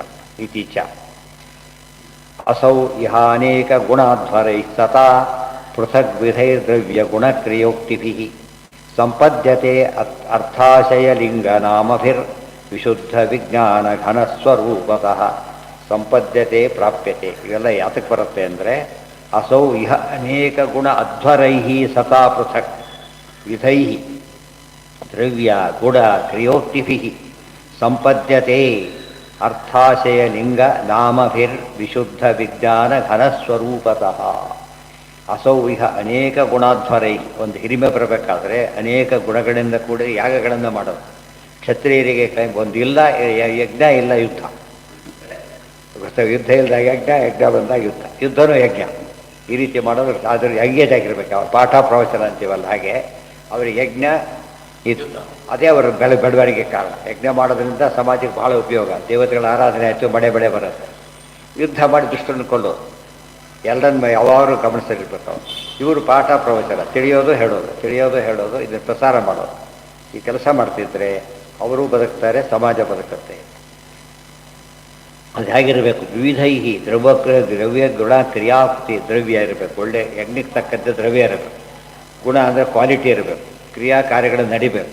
ಪ್ರಪೋರ್ಷನೇಟಾಗಿ ಮಾಡಿದರೆ ಮಾತ್ರ ಅದಕ್ಕೇನು ಇದು ಒಂದು ಯಜ್ಞಾನ ಅಂತ ಒಂದು ಅನ್ನೋಕ್ಕಾಗಬಾರ್ದು. ಹೇಗಿರ್ಬೇಕು ಅದು? ಹೌದು ಹೀಗೆ ಮಾಡಬೇಕು ಅನ್ನೋಗಿರ್ಬೇಕು. ಇನ್ನೂ ಜಾಸ್ತಿನೇ ಆಯ್ತಲ್ಲ ಅನ್ಬೇಕು. ಆಯ್ತು, ಪಾಂಡವರು ಮಾಡಿದ್ದಕ್ಕೆ ಅದು ಹೆಸರು ಬಂದಿದ್ದೇನಂತ ಯಜ್ಞಕ್ಕೆ, ಪಾಂಡವರ ಯಜ್ಞಕ್ಕೆ ಮರ್ತೋಯ್ತು. ಹಿಂದೆ ಕೇಳಿತ್ತು, ಉತ್ತರ ಹೇಳಿತ್ತು. ಅವ್ರ ಹೆಸರು ಸ್ಪೆಷಲ್ ಹೆಸರು ಬಂತು ಅವ್ರ ಯಜ್ಞಕ್ಕೆ. ಬಹು ಸುವರ್ಣಕ ನಾಮಧೇಯಂ ಅಲ್ಲಿ ಬರ್ಕೊಂಡಿದ್ದೇನೆ. ಹೆಂಡತಿ ಓಡಾಡಬೇಕಾಗಿದೆ. ಬಹು ಸುವರ್ಣಕ ರಾಮ ಸುವರ್ಣಕ ಬಹು ಸುವರ್ಣಕ ಅಂತ ಹೆಸರು ಬಂತು. ಭಾರಿ ಖರ್ಚು ಮಾಡಿದ್ರೆ ಅಂತ ಉಪಯೋಗಿಸ್ತಾರಲ್ಲ ಹಾಗೆ. ಪದ್ಯತೆ ಸಂಪದ್ಯತೆ ಅರ್ಥ ಆಶಯ ಅರ್ಥ ಪ್ರಯೋಜನ ಯಾವ ಉದ್ದೇಶಕ್ಕೆ ಮಾಡ್ತಾರೆ ಅಂತ ಒಂದು ಆಶಯ ಫಲಾಪೇಕ್ಷಗಳು. ಲಿಂಗನಾಮಭಿ ಲಿಂಗ ಅಂದರೆ ರಕ್ಷಣೆ, ಲಿಂಗದೇಹ ಅಂತ ಅರ್ಥ ಅಲ್ಲ. ವಿಶುದ್ಧ ವಿಜ್ಞಾನ ಘನ ಸ್ವರೂಪದ ಎಲ್ಲದನ್ನು ನೋಡಿ ಒಂದು ನಾವು ಅಡಿಬೇಕೆ ಹೊರತು ಒಂದು ಭಾಗ ನೋಡಿ ಅಲ್ಲ. ಸಬ್ಜೆಕ್ಟ್ ಎಲ್ಲ ಸಬ್ಜೆಕ್ಟ್ ನೋಡಿ ರಿಸಲ್ಟ್ ಡಿಕ್ಲೇರ್ ಮಾಡ್ತಾರೆ, ಒಂದು ಸಬ್ಜೆಕ್ಟ್ ಮಾಡೋದಿಲ್ಲ. ಹಾಗೆ ಯಜ್ಞ ಗುಣ ಕ್ರಿಯಾ ಉಕ್ತಿ ಮಾಡಿದ್ರೆ ನಡ್ಕೊಂಡ ರೀತಿ ಪ್ರತಿಯೊಂದು ಕೌಂಟಾಗುತ್ತೆ. ಹಾಗೆ ಭಾರಿ ಮಹತ್ವ ಬರುತ್ತೆ. ಅಂಥ ಯಜ್ಞಗಳನ್ನು ಇದು ಮಾಡಿದ್ದ. ಪ್ರಧಾನ ಕಾಲಾಶಯ ಕರ್ಮ ಸಂಗ್ರಹ ಶರೀರಶೇಷಂ ಪ್ರತಿಪದ್ಯ ಚೇತನಃ ಕ್ರಿಯಾಫಲತ್ವೇನ ವಿಹುರ್ವಿಭಾವ್ಯತೆ ಯಥಾನಲೋ ದಾರುಷು ತದ್ಗುಣಾತ್ಮಕಃ. ಪ್ರಧಾನ ಕಾಲಾಶಯ ಕರ್ಮ ಸಂಗ್ರಹ ಶರೀರಶೇಷಂ ಪ್ರತಿಪದ್ಯ ಚೇತನಃ ಕ್ರಿಯಾಫಲತ್ವೇನ ವಿಹುರ್ವಿಭಾವ್ಯತೆ ಯಥಾನಲೋ ದಾರುಷು ತದ್ಗುಣಾತ್ಮಕಃ. ಪ್ರಧಾನಾದೀನ್ ಗೃಹೀತ್ವಾ ಜೀವಂ ಪ್ರಾಪ್ಯ ಪುಣ್ಯಕರ್ಮಭಿರ್ಜ್ಞಾಯತೆ ಯಥಾ ಗುಣಾದಿಬಂಧನೆ ಅಗ್ನಿರ್ಮಥನಾದಿನ ಗುಣವದಿಂಧನೆ ಅಗ್ನಿರ್ಮಥನಾದಿನ. ಪ್ರಧಾನ ಕಾಲಾಶಯ ಕರ್ಮ ಸಂಗ್ರಹ ಒಂದೇ ಪದ. ಪ್ರಧಾನ ಅಂದರೆ ಪ್ರಕೃತಿ, ಕಾಲ ಅಂದರೆ ಕಾಲ, ಆಶಯ ಉದ್ದೇಶ, ಕರ್ಮ ಯಾವ ಕರ್ಮ ಮಾಡ್ತಾನೆ ಎಲ್ಲದನ್ನು ನೋಡಿಕೊಂಡು ಶರೀರ ಶೇಷ ಅವನ ದೇಹ ಪ್ರತಿಪದ್ಯ ಚೇತನಃ ವ್ಯಕ್ತಿಯ ಕೆಲಸ ಮಾಡಿ ಇಷ್ಟೆಲ್ಲ ಕೌಂಟ್ ಆಗೋದು ಬಂತಲ್ಲ. ದೈವಂಚೈವಾತ್ರ ಪಂಚಮಂ ಗೊತ್ತಾ, ಶಿಷ್ಟಾನಂ ತಥಾ ಕರ್ತ ಕರಣ ಪಥಕೃತ ಬಂತಲ್ಲ. ಆ ರೀತಿಯಲ್ಲಿ ಪ್ರತಿಪದ್ಯ ಚೇತನ ಇಷ್ಟೆಲ್ಲ ಇಟ್ಕೊಂಡು ಕೆಲಸ ಮಾಡಬೇಕಾದ. ತಾನೊಬ್ಬನೇ ಕಡೆ ಇಟ್ಕೊಳ್ಳೋಕೆ ಸಾಧ್ಯನೇ ಇಲ್ಲ. ಕ್ರಿಯಾಫಲತ್ವೇನ ವಿಹುರ್ವಿಭಾವ್ಯತೆ. ಕೊನೆಗೆ ಯಥಾನಲೋ ದಾರುಷು ತದ್ಗುಣಾತ್ಮಕ. ಒಂದು ಸೌದೆ ನೋಡ್ತಾರೆ, ಸೌದೆಯಿಂದ ಏನು ಮಾಡಬೇಕೀಗ? ಕೆಲವೆಲ್ಲ ಕ್ವಾಲಿಟಿ ಫರ್ನಿಚರ್ ಮಾಡೋಕ್ಕೆ ಬರುತ್ತೆ, ಮನೆಗೆ ಬರುತ್ತೆ. ಕೆಲವೆಲ್ಲ ಏನಂತಾರೆ ಅದಕ್ಕೆ ಉರುವಲು ಅಂದ್ರೇನು ಫ್ಯೂಯಲ್ ಅಷ್ಟೇ. ಅದು ಇದಕ್ಕೆಲ್ಲ ಉಪಯೋಗಕ್ಕೆ ಬರೋದಿಲ್ಲ. ವೇಸ್ಟೇಜನ್ನು ಹಾಗೆ ಮಾಡ್ಬೋದೇ ಹೊರತು ಇದರಿಂದ ಫರ್ನಿಚರ್ ಮಾಡೋಕ್ಕೆ ಅವೆಲ್ಲ ಪೇಂಟ್ ಮಾಡೋಕ್ಕೆ ಬರೋದಿಲ್ಲ. ಮತ್ತು ದೇವರು ಸೃಷ್ಟಿ ಮಾಡಿದ್ದಾರೆ, ಆದರೂ ಕೂಡ ಯಾತಕ್ಕೆ ಇದಕ್ಕೆ ಉಪಯೋಗ ಬರುತ್ತೆ. ಅರ್ಥ ಆಯ್ತಾ? ಕೆಲವು ಕೆಲಸಕ್ಕೆ ಉಪಯೋಗ ಬರ್ತಾರಲ್ಲ ಹಾಗೆ ಆ ರೀತಿ ಇರುತ್ತೆ. ಅದಕ್ಕೇ ಒಂದು ಇದನ್ನ ಹುಡುಕ್ತಾರೆ. ಯಥಾ ಅನಲಹ ದಾರುಷು ತದ್ಗುಣಾತ್ಮಕ. ಆ ಸೌದೆಯ ಸಮಿತ್ತು ಅಂತ ಕರೀತಾರಲ್ಲ, ಸಮಿತ್ತು ತರ್ತಾರೆ ಅಂದರೆ ಬನ್ನಿ, ಯಾವುದು ಬನ್ನಿ ಗಿಡ ಆಗಬೇಕು, ಇಲ್ಲ ಅಶ್ವತ್ಥ ಮರ ಆಗಬೇಕು. ಅದರಿಂದ ಹಾಕಿದ್ರೆ ಜಾಳ ಒಳ್ಳೆ ಜೋರಾಗಿ ಉರಿಯುತ್ತೆ. ಕೆಲವು ಹಾಕಿದರೆ ಉರಿಯೋದೇ ಇಲ್ಲ. ಅರ್ಥ ಆಯ್ತಾ? ಹಸಿ ಕಟ್ಟಿಗೆ ಇದೆ, ಹಸಿ ಇದ್ರೂ ಉರಿಲಿಕ್ಕೆ ಬರೋದಿಲ್ಲ. ಆ ರೀತಿಯಲ್ಲಿ ಪರಮಾತ್ಮ ವ್ಯಕ್ತನ ಹಾಗಾಗ್ತಾರೆ ಅಂದರೆ ಅದೇ ಪರಿಮಳಗೊಳಿಸುವ ಅರಣಿಯೊಳಗಿಪ್ಪಂತೆ. ಅರಣಿ ಅಂದರೆ ಮಾತಾಡ ಎಲ್ಲದನ್ನು ಅರಣಿ ಮಾಡ್ಲಿಕ್ಕೆ ಬರೋದಿಲ್ಲ. ಉಜ್ಜಿಬಿಟ್ರೆ ಹೇಗೆ ಬರುತ್ತದು? ಬೆಂಕಿ ಹುಟ್ಟಬೇಕಾದ್ರಿಂದ ಎಲ್ಲದನ್ನು ಹುಟ್ಲಕ್ಕೆ ಬರೋದಿಲ್ಲ, ಇದರಲ್ಲಿ ಮಾತ್ರ ಹುಟ್ಟೋದು. ಅದೇ ರೀತಿಯೇ ಎಲ್ಲರೂ ಎಲ್ಲ ಸಾಧನೆ ಮಾಡೋಕ್ಕೆ ಆಗೋದಿಲ್ಲ. ಅಗ್ನಿ ದಾರುಣ ಕ್ವಾಲಿಟಿ ತಕ್ಕಂತೆ ಹೇಗೆ ಹುಟ್ಟುತ್ತೋ ಹಾಗೆ ಜ್ಞಾನಾಗ್ನಿ ಮೊದಲಾದವುಗಳು ಕೂಡ ಸಾಧನೆ ತಕ್ಕಂತೆ ಬರೋದರಿಂದ ದೊಡ್ಡವರು ಕೆಲಸ ಮಾಡಿದರೆ ಎಲ್ಲ ಹೊಂದಿದ್ದಾರೆ ಅಂತ ಅರ್ಥ. ಪ್ರಧಾನಾದಿ ಅಲ್ಲಿಂದ ಶುರುವಾಗಬೇಕು. ಪ್ರಧಾನದಿಂದ ಪ್ರಾರಂಭ. ಕಾಲ ಬೇಕು. ಜೀವಂ ಪ್ರಾಪ್ಯ ಪುಣ್ಯಕರ್ಮಭಿರ್ಜ್ಞಾಯತೆ ಯಥಾ ಗುಣವದಿಂಧನೆ ಅಗ್ನಿರ್ಮಥನಾದಿನ. ಗುಣವದಿಂಧನ, ಇಂಧನ ಅಂದರೆ ಫ್ಯೂಯಲ್, ಗುಣ ಅಂದರೆ ಏನೋ ಕ್ವಾಲಿಟಿ. ಒಳ್ಳೆ ಕ್ವಾಲಿಟಿ ಫ್ಯೂಯಲ್ ಇದ್ದಾಗ ಇದ್ಲು ಸರಿ ಇಲ್ಲ ಅಂತ ಕಳಿಸೋದಿಲ್ಲ, ಉರಿಯೋದೇ ಇಲ್ಲ. ಏನು ಮಾಡಿದ್ರು ಬರೀ ಬೂದಿ ಆಗತ್ತೆ ಅಂತ ಹಾಗಂತಿರ್ತಾರೆ. ಕೆಲವೆಲ್ಲ ಪುಡಿ ಪುಡಿ ಆಗ್ತಿರುತ್ತೆ. ಅಗ್ನಿರ್ಮಥನಾದಿನ ಕಾಷ್ಠಾದ ಅಗ್ನಿರ್ಜಾಯತೆ ಮಧ್ಯಮಾನ. ಕಾಷ್ಟಗಳನ್ನು ಮುಂದಕ್ಕೊಂದು ಉಜ್ಜಿದಾಗ ಏನಾಗುತ್ತೆ? ಅಗ್ನಿ ಬರುತ್ತೆ. ಅರಣಿ ಅಂತ ಯಾತಕ್ಕೆ ಕರೀತಾರೆ ಅಂದರೆ ಯಾವುದು ಉಜ್ಜಿದಾಗ ಬರುತ್ತೋ ಅದಕ್ಕೆ, ಎಲ್ಲದಕ್ಕೂ ಬರೋದಿಲ್ಲ. ಅದೇ ರೀತಿಯಲ್ಲಿ ಯೋಗ್ಯತೆ ಇರಬೇಕು ಅದಕ್ಕೆ. ಅದರ ತಾರತಮ್ಯ ಬೇರೆ ಇದೆ. ಧಗ್ಗಂತ ಹೊತ್ತೋದು ಬೇರೆ, ನಿಧಾನ ಹೊತ್ತೋದು ಬೇರೆ, ಕೆಲವೆಲ್ಲ ಇದೆ. ಅದಕ್ಕೆ ತಕ್ಕಂತೆ ಸಾಧನೆ ಆಗತ್ತೆ ಅಂತ ದೃಷ್ಟಾಂತ ಕೊಟ್ಟರು. ಬ್ರಹ್ಮಣ್ಯ ದೇವ ಪುರುಷ ಪುರಾತನೋ ನಿತ್ಯಂ ಹರಿರ್ಯಚ್ಚರಣಾಭಿವಂದನಾತ್ ಅವಾಪಲಕ್ಷ್ಮೀ ಮನಪಾಯಿನೀಂ ಯಶೋ ಜಗತ್ಪವಿತ್ರಂಚ ಮಹತ್ತಮಗ್ರಣೀ. ಬ್ರಹ್ಮಣ್ಯ ದೇವ ಪುರುಷ ಪುರಾತನಃ. ಪರಮಾತ್ಮ ಯಾರೋ? ನಮೋ ಬ್ರಹ್ಮಣ್ಯ ದೇವಾಯ. ಬ್ರಹ್ಮಣ್ಯ ದೇವ ಪರಮಾತ್ಮ. ಪುರುಷ ಪುರಾತನಃ ನಿತ್ಯಂ ಹರಿಹಿ ಅಂತ ಹರಿಯು ಯಚ್ಚರಣಾಭಿವಂದನಾತ್ ಯಾರ ಪಾದಗಳಿಗೆ ನಮಸ್ಕಾರ ಮಾಡೋದರಿಂದ ಅವಾಪಲಕ್ಷ್ಮೀ ಮನಪಾಯಿನಿ ಎಂದೂ ಬಿಟ್ಟು ಹೋಗದಂಥ ಲಕ್ಷ್ಮಿಯನ್ನು ಪಡ್ಕೊಂಡಿದ್ದಾನೆ. ಯಶೋ ಜಗತ್ತು ಒಳ್ಳೆ ಕೀರ್ತಿವಂತನಾಗಿದ್ದಾನೆ, ಪವಿತ್ರನಾಗಿದ್ದಾನೆ, ದೊಡ್ಡವನಾಗಿದ್ದಾನೆ. ಗೊತ್ತಾಯ್ತಾ? ಬ್ರಾಹ್ಮಣರ ಆಶೀರ್ವಾದ ಮಾಡಿ ಮಾಡಿ ಮಾಡಿ ದೇವರು ಏನಾಗ್ಬಿಟ್ಟು ಬಾಕಿ ಮೇಲೆ ಬಂದ್ಬಿಟ್ಟಿದೆ ಅಲ್ಲ. ನೋಡೋದಕ್ಕೆ ಏನನ್ಸುತ್ತೆ ಅಂದರೆ ಉಳಿದವರು ಹೇಳ್ತಾರೆ ಇದನ್ನು. ಒಬ್ಬ ವ್ಯಕ್ತಿ ಭಾಳ ಮೇಲೆ ಬಂದಿದ್ದರೆ ಓಹೋ ದೊಡ್ಡವರ ಆರಾಧನೆ ಮಾಡಿ ಅನುಗ್ರಹ ಪಡ್ಕೊಂಡಿದ್ದಾನೆ ಅಂತ ಅರ್ಥ. ಪ್ರಮೋಷನ್ ಸಿಗಬೇಕಾದ್ರೆ CR ಸರಿ ಬರೆದಿರ್ಬೇಕಲ್ಲ ಅವರು, ಬರೋ ಚಾನ್ಸೇ ಇಲ್ಲ ಹೋದರೆ. ಡ್ಯೂ ಇದ್ದರೂ ಕೂಡ ಹಾಗೆ ಉಳ್ಕೊಂಡು ಹೋಗಿ ಪ್ರತಿ ಸತ್ಯನೂ ವಾಪಸ್ ಬರೋದು. ಅದಕ್ಕೇನೆ ದೇವ್ರು ಭಾರಿ ಬಂದ್ಬಿಟ್ಟಿದ್ದಾನೆ.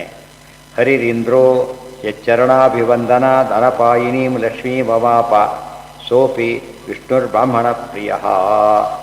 ಹರಿಹಿ ಇಂದ್ರ, ಹರಿ ಶಬ್ದಕ್ಕೆ ಇಂದ್ರ ಅಂತಲೂ ಅರ್ಥ ಇದೆ.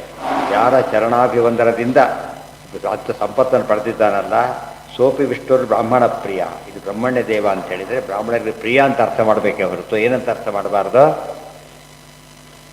ಬ್ರಾಹ್ಮಣರ ಪೂಜೆನೇ ಒಳ್ಳೇದು ಮಾಡ್ತು ಅಂತ ಅರ್ಥ ಅಲ್ಲ. ದೇವರಿಗೆ ಅನುಗ್ರಹ ಪಡ್ಕೊಂಡಿದ್ದಕ್ಕೆ ಅವರು ದೊಡ್ಡವರಾದರೆ ಹೊರತು ಬ್ರಾಹ್ಮಣ ಬ್ರಹ್ಮಪದಕ್ಕೆ ಲೇಟ ಬ್ರಾಹ್ಮಣ ಬಂದಿದೆ ಹೊರತು ಬ್ರಾಹ್ಮಣ ಪದದಿಂದ ಬ್ರಹ್ಮಪದ ಬರಲಿಲ್ಲ.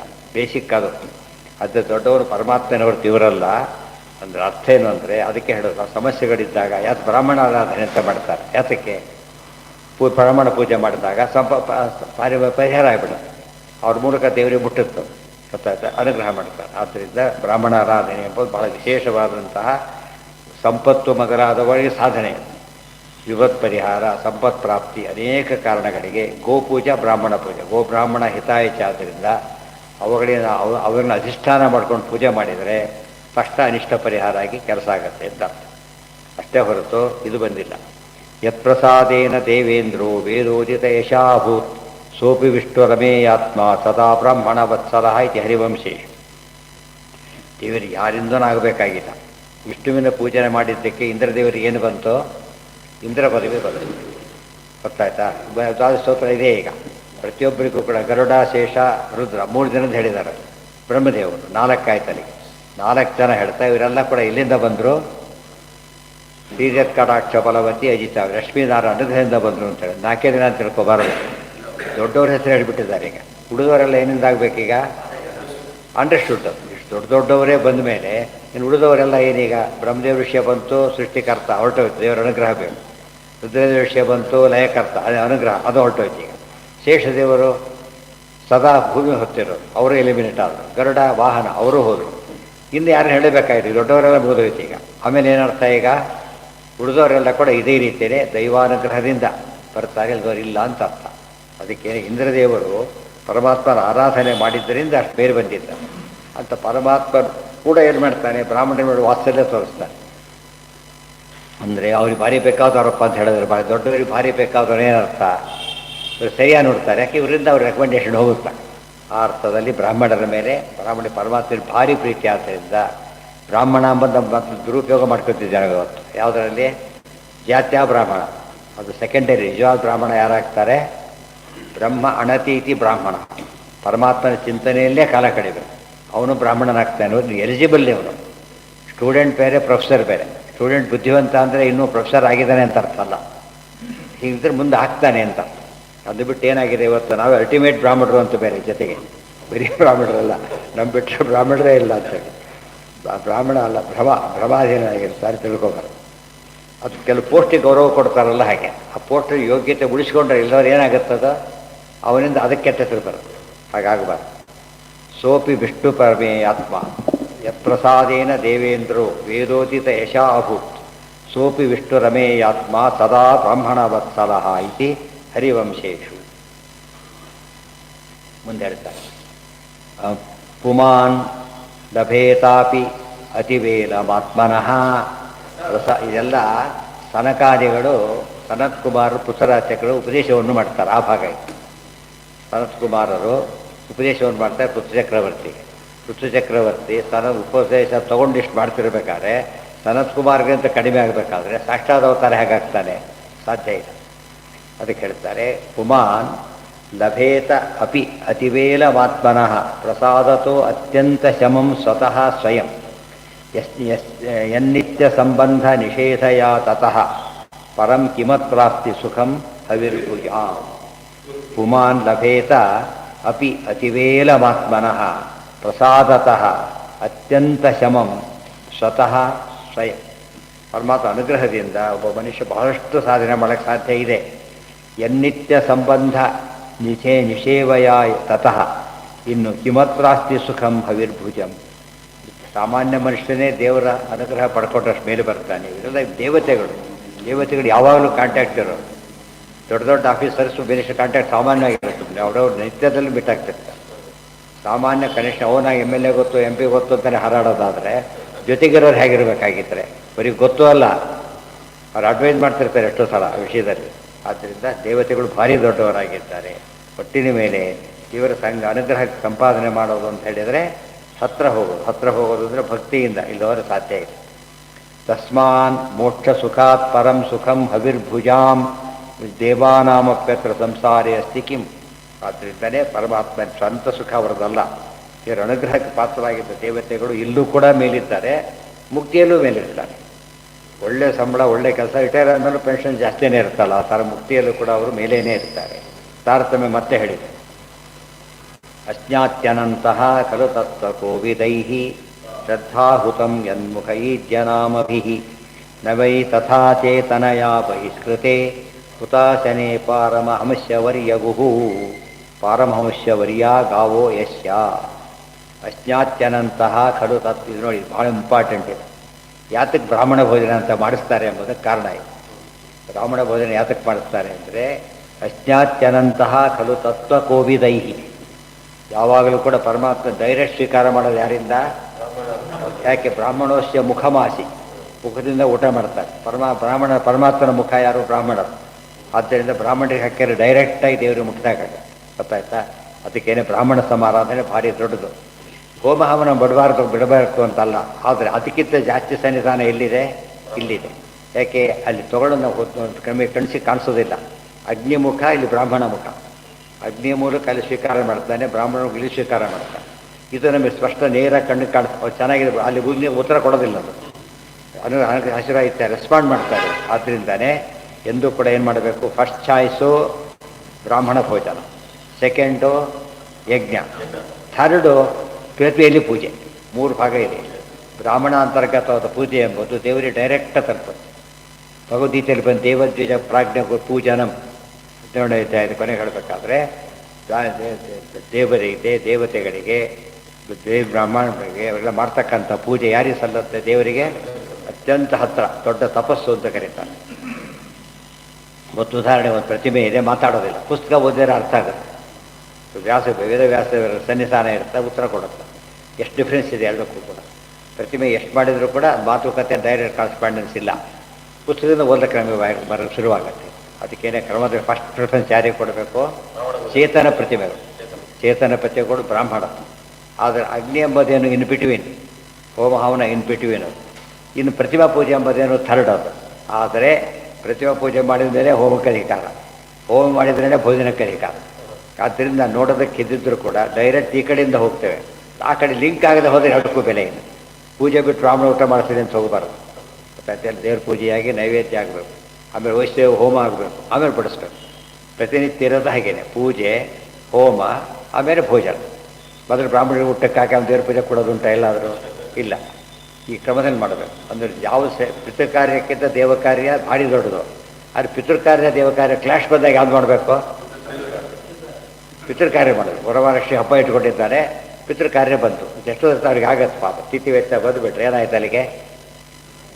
ವರಮಹಾಲಕ್ಷ್ಮಿ ಹಬ್ಬ ಪೋಸ್ಟ್ಪೋನ್ ಮಾಡ್ಬೋದು, ಪಿತೃಕಾರ್ಯ ಪೋಸ್ಟ್ಪೋನ್ ಮಾಡ್ಲಿಕ್ಕೆ ಬರೋದಿಲ್ಲ. ಏನು ಮಾಡಬೇಕಲ್ಲಿ? ಅವತ್ತೇ ಮಾಡಬೇಕು. ಅದೇ ವ್ಯಕ್ತಿ ಇಟ್ಕೊಂಡು ಏನು ಮಾಡಿಬಿಡ್ತಾರೆ? ಏಕಾಶಿ ಬಂದರೂ ಕೂಡ ಶ್ರಾದ್ದ ಮುಖ್ಯ ಅಂತ ಮಾಡ್ತಾರೆ. ಅದಕ್ಕಲ್ಲ, ಶ್ರಾದ್ದ ಯಾರಿಗೋಸ್ಕರ ಮಾಡೋದು ಮುಖ್ಯ? ಹರಿಪ್ರೀಕರ ಬೇಕು. ಹರಿಯೇ ಸ್ವೀಕಾರ ಮಾಡೋದಿಲ್ಲ ಅಂದರೆ ದೊಡ್ಡ ಪ್ರಶ್ನೆನೇ ಬರೋದು. ಕುಯುಕ್ತಿ ಆಗಬಾರ್ದು. ಕೆಲವು ಕುಯುಕ್ತಿ ಆಗ್ತದೆ. ಕೆಲವು ಸಹ ದೇವ್ರ ನೈವೇದ್ಯ ಮಾಡಿ ನಾವು ಊಟ ಮಾಡ್ತೀವಿ, ಹೋದಲ್ಲ. ಆದರೆ ದೇವರಿಗೆ ಅಭಿಷೇಕ ಮಾಡಿ ಆಮೇಲೆ ಸ್ನಾನಕ್ಕೆ ಹೋಗೋದು ನಾವು. ಹೇಗಿರುತ್ತೆ? ಮೊದಲು ಊಟ ಹಾಕೋದು ದೇವ್ರಿಗೆ ಹಾಕಿದ ಮೇಲೆ ಮೊದಲು ಸ್ನಾನ ದೇವ್ರು ಮಾಡ್ತೀವಿ. ಸೊ ಮೊದಲು ಏನು ಮಾಡಬೇಕು? ಎದ್ದ ತಕ್ಷಣ ಪೂಜೆ ಮುಗಿಸ್ಬಿಟ್ಟು ಆಮೇಲೆ ಸ್ನಾನಕ್ಕೆ ಹೋಗ್ಬೇಕು. ದೇವ್ರ ಅಭಿಷೇಕ ಬದಲಾಗಬೇಕಲ್ಲ, ಕುಯುಕ್ತಿ ಇದು. ನೋಡೋದಕ್ಕೆ ಕೈ ಇಳಿಸುತ್ತೆ. ಕುತರ್ಕ ಅಂದ್ರೆ ಹಾಗೆ, ಇಲ್ಲಿ ಬೇರೆ ಅಲ್ಲಿ ಬೇರೆ. ಅರ್ಥ ಆಯ್ತಾ? ಈಗ ಅಭಿಷೇಕಾದಿಗಳು ಬಂದಾಗ ಮೊದಲು ಸ್ನಾನ ಮಾಡಬೇಕು. ಪೂಜಾದಿಗಳು ಬಂದ ನೈವೇದ್ಯ ಒಳಗೆ ಅವ್ರಿಗೆ ಮಾಡಬೇಕು. ಎಷ್ಟು ವ್ಯತ್ಯಾಸ ಇದೆ ನೋಡಿ.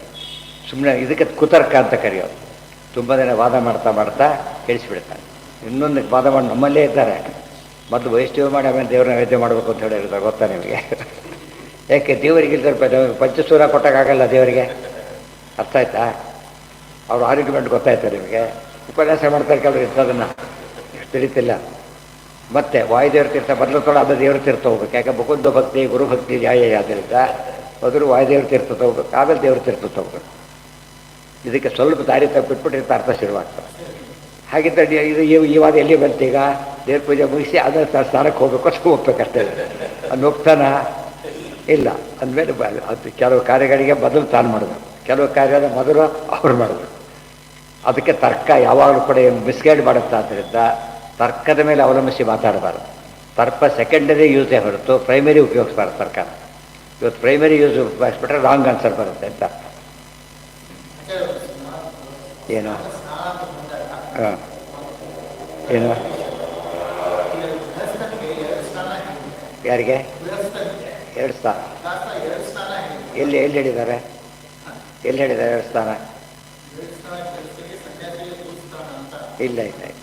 ಗೃಹಸ್ಥನಿಗೂ ಕೂಡ ಯಾತಕ್ಕೆ ಹೇಳಿದರು ಅಂದರೆ ಎಲ್ಲರೂ 2 ಸ್ಥಾನ ಮಾಡಬೇಕಾಗಿಲ್ಲ. ಬೆಳಿಗ್ಗೆ ಪೂಜೆ ಮಾಡುತ್ತಾರೆ, ಅದೆಲ್ಲರಿಗೂ ಕಾಮನ್, ಮುಗಿಸ್ಬಿಡ್ಬೋದು. ನೈವೇದ್ಯ ಮಾಡಬೇಕಲ್ಲ, ಇನ್ನು ಅಡಿಗೆ ಆಗಿರೋದಿಲ್ಲ ಪೂರ್ತಿಯಾಗಿ.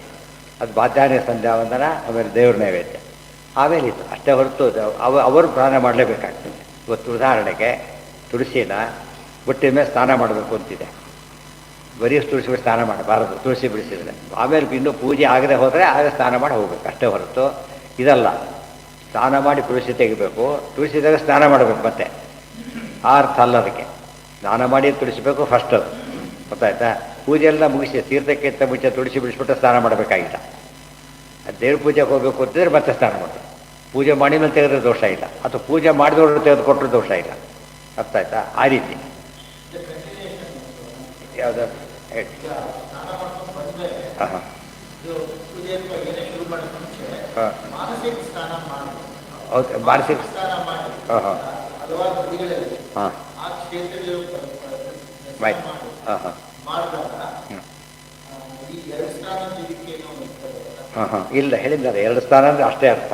2 ಸ್ಥಾನ ಇದ್ದರೆ 2 ಸ್ಥಾನ ಮಾಡಬೇಕಾದ ಕಾರಣ ಇಲ್ಲ. ಯತಿಗಳಿಗೆ ಕಂಪಲ್ಸರಿ, ಗೃಹಸ್ಥ ಮಾಡಬಾರ್ದು ಅಂತಲ್ಲ. ಈ ಮತ್ತೆ ನೈಮಿತ್ತಿಕ ಸ್ನಾನ ಅಂತ ಬೇರೆ ಇರೋದು. ಮೈಲಿಗೆ ಆಯಿತು ಅಂತ ಅವ ಸ್ನಾನ ಮಾಡ್ತಾರೆ, ಅದು ನೈಮಿತ್ತಿಕ ಸ್ನಾನ. ಅದು ನಿತ್ಯ ಸ್ನಾನ ಒಂದು ಮಾಡಿದರೆ ಸಾಕು. ಉಳಿದಕ್ಕೆಲ್ಲ ಅದಕ್ಕೆ ಸಾಯಂಕಾಲ ಸ್ನಾನಗೇನ ಹೇಳಿಲ್ಲ. ಅದಕ್ಕೆ ಪವಿತ್ರವ ಸ್ನಾನ ಆದಾಗ ಲೆಕ್ಕ. ಬೇರೆ ಮಂತ್ರಗಳಿಗೆ ಸಾಲ್ತದು. ಅದಕ್ಕೆ ಬೇರೆ ಯಾವ ಮಂತ್ರನೂ ಊಟ ಆದ್ಮೇಲೆ ಹೇಳೋಂಗಿಲ್ಲ. ಗಾಯತ್ರಿ ಮಾತ್ರ ಬಿಟ್ಟರೆ ಇನ್ಯಾವುದನ್ನು ಊಟ ಆದ್ಮೇಲೆ ಹೇಳಬಾರದು. ಇದು ಸ್ಪೆಷಲ್ಲಾಗಿ ಹೇಳೋದು ಅಷ್ಟೇ ಹೊರತು ಉಳಿದಂತೆ ಸ್ನಾನ ಭೋಜನಕ್ಕಿಂತ ಮುಂಚೆನೇ ಮಾಡಬೇಕು. ಅರ್ಥ ಆಯ್ತಾ? ನಿಯಮಗಳು ಅದು 2 ಸ್ನಾನದ ಪ್ರಶ್ನೆ ಬರೋದಿಲ್ಲ, ಒಂದೇ ಸ್ನಾನದ ಪ್ರಶ್ನೆನೇ ಮುಖ್ಯ. ಉಳಿದು ಸೆಕೆಂಡ್ ಪ್ರಸಂಗ ಬಂದು ಅವೆಲ್ಲ ಮಾಡೋದೆಲ್ಲ ಬೇರೆ, ಉಳಿದವರು ಒಂದೊಂದೇ. ಪುತ್ರೇಣ ಜಯತೆ ಲೋಕಾನಿತಿ ಸತ್ಯವತಿ ಶ್ರುತಿ ಬ್ರಹ್ಮದಂಡ ಹತಃ ಪಾಪೋ ಯದ್ದೇನೋ ಅತರತ್ತಮಃ. ಎಷ್ಟು ಚೆನ್ನಾಗಿದೆ ನೋಡಿ. ಇಲ್ಲಿಗೆ ವಿಷಯ ಮುಗಿತಾರೆ. 40 ದೊಡ್ಡ ಅಧ್ಯಾಯ ಅದು. ಇಡೀ ಒಂದು ಅಧ್ಯಾಯ ಪೂರ್ತಿ ಇದೆ. ಭಾರಿ ಅಪೂರ್ವ ವಿಚಾರಗಳನ್ನ ಹೇಳ್ತಾರೆ. ಕೆಲವು ಆಚಾರ್ಯ ತಾತ್ಪರ್ಯ ಬರ್ತದೆ, ಯಾವುದು ವಿಶೇಷ ನಮಗೆ ಗೊಂದಲ ಬರುತ್ತಾ ಅಂತ. ಈಗ ಹೇಳ್ತಾರೆ, ಪುತ್ರೇಣ ಜಯತೆ ಲೋಕಾನಿತಿ ಸತ್ಯವತಿ ಶ್ರುತಿ. ಒಂದು ಮಾತಿದೆ, ತ್ರತಾಯೇ ನರಕ ಸೈ ಪುತ್ರನಾಮ. ಮಗ ಬೇರೆಯವರು ಪರಲೋಕ ಸರಿಯಾಗಿ ಸಿಗಬೇಕಾದ್ರೆ ಒಳ್ಳೆ ಮಗ ಇರಬೇಕು ಅಂತ ಹೇಳ್ತಾರೆ. ಒಳ್ಳೆ ಮಗ ಇರಬೇಕು. ಯಾತಕ್ಕೆ? ಪೃಥ್ವಿ ಚಕ್ರವರ್ತಿ ಅಂತ ಮಗ ಹುಟ್ಟಿದ್ದಕ್ಕೆ ವೇನ ಸದ್ಗತಿ ಹೋದ, ಪ್ರಹ್ಲಾದ ಹುಟ್ಟಿದ್ದು ಹಿರಣ್ಯ ಸದ್ಗತಿ ಹೋದ. ಗೊತ್ತಾಯ್ತಾ? ಒಳ್ಳೆ ಮಕ್ಕಳಿದ್ದರೆ ಸದ್ಗತಿಯ ಲೋಕಾನ್ ಒಳ್ಳೆ ಸದ್ಗತಿ ಆಗತ್ತೆ. ಒಳ್ಳೆ ಅಪ್ಪ ಇದ್ದರೆ ಒಳ್ಳೆ ಓದಿಸ್ತಾನಂತ. ಗೊತ್ತಾಯ್ತಾ? ಇಲ್ಲದೆ ಓದೋಕ್ಕಾಗಲ್ಲ. ಪಾಪ ಅನಾಥ ಹುಡುಗೇನು ಓದ್ತಾನೆ, ಪಾಪ ಓದಿ ಎಷ್ಟು ಕಷ್ಟಪಡ್ಬೇಕಾಗತ್ತೆ. ಅದೇ ರೀತಿ ಇಲ್ಲಿ ಮಗನ ಮುಂದೆ ತರೋದು ಹೇಗೆ ಇಬ್ಬರು ಕೆಲಸನೋ, ಆಮೇಲೆ ಅವ್ರ ಮುಂದೆ ತರಬೇಕಾದ್ರೆ ಇವ್ರಿಗೆ ಕೆಲಸ. ಮಕ್ಕಳು ಇವ್ರು ನೋಡಿಕೊಂಡ್ರೆ ಅವ್ನು ನೋಡ್ಕೋಬೇಕು. ಆಮೇಲೆ ಈ ರೀತಿ ರೆಸಿಪ್ರಿಕೇಟ್ ಮಾಡ್ತಾ ಹೋಗೋದು ಪದ್ಧತಿ ಇದೆ. ನಾವು ಸತ್ಯ ಕಂಡಾಗಾಯ್ತು. ಈಗ ಪೃಥ್ವಿ ಚಕ್ರವರ್ತಿಯಿಂದ ಎಷ್ಟು ಉದ್ಧಾರ ಆದವೇನ ಅಂತ ಹೇಳಿ. ಬ್ರಹ್ಮದಂಡ, ಯಾಕೆ ಬ್ರಹ್ಮದಂಡ ಹತಃ ಪಾಪ ಯದ್ವೇನೋ ಅತ್ಯರತ್ತಮಃ. ವೇನ ಅಂತಿಂತವನ ಬ್ರಹ್ಮದಂಡಕ್ಕೆ ಸತ್ತವನು. ಬ್ರಹ್ಮದಂಡ ಅಂದರೆ ಭಾರಿ ದೊಡ್ಡ ಅಪರಾಧ. ಇವತ್ತು ಹೊರಗಿಂದ ಬೇರೆ, ಶಾಪ ಬೇರೆ. ಒಬ್ಬರು ಶಾಪ ಇತ್ತು ಅಂದರೆ ದಾಟಲು ಭಾರಿ ಕಷ್ಟ. ಗೊತ್ತಾಯ್ತಾ? ದುಡ್ಡು ಕಾಸಿಂದ ಪರಿಹಾರ ಮಾಡೋಕ್ಕೆ ಬರೋದಿಲ್ಲ. ಕೋರ್ಟ್ ಆರ್ಡರ್ ಅಗೇನೆಸ್ಟ್ ಇದೆ, ಸ್ಟೇ ಆರ್ಡರ್ ಇದೆ, ಎಷ್ಟು ದುಡ್ಡು ಖರ್ಚು ಮಾಡಿ ಕೆಲಸ ಆಗುತ್ತೆ. ಅರ್ಥ ಆಯ್ತಾ? ಆದ್ದರಿಂದ ಬ್ರಹ್ಮದಂಡ ಹತೋ ಹತಃ ಒಂದು ಮಾತಿದೆ.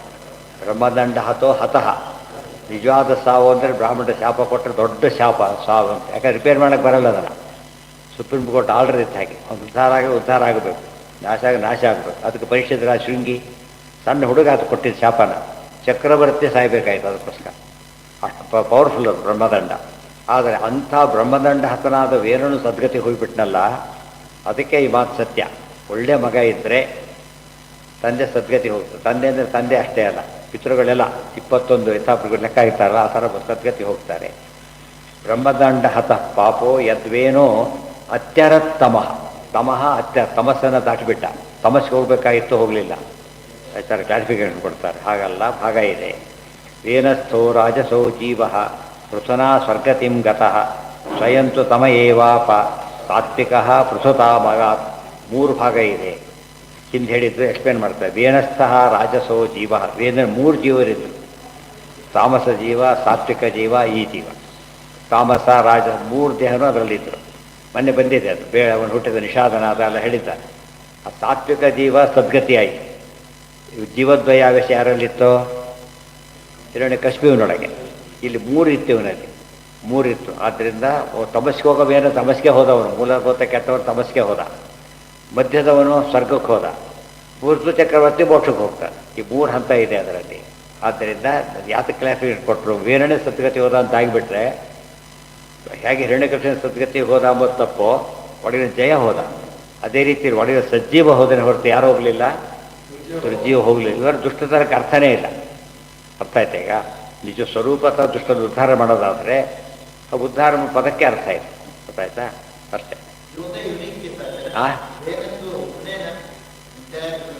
ಏನಾಗಿತ್ತು?